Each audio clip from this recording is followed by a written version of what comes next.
狗啊，我。好，那为什么会有这个声音？它的内网是破掉的，其实它里面的棉啊都飞光光了。那我们待会拆开来让大家看一下里面的状况长什么样子。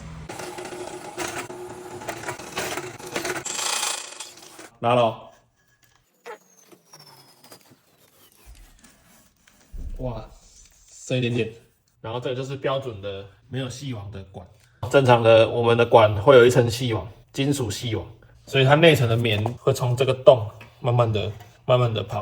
好，那我们帮客人铺了一个内的细网，主要还是希望这个客人换完棉之后，这支管可以撑久一点，所以我们帮他做了一个细网的配置。那我们现在整个都已经做完分解，那我们看一下它这个尾盖上面有一点胶，煮回去的时候，如果是原本有打胶的管，我们会帮你做打胶再煮回的动作。我们盖子现在边缘已经帮它做清洁的动作，那待会我们就直接把它做组装。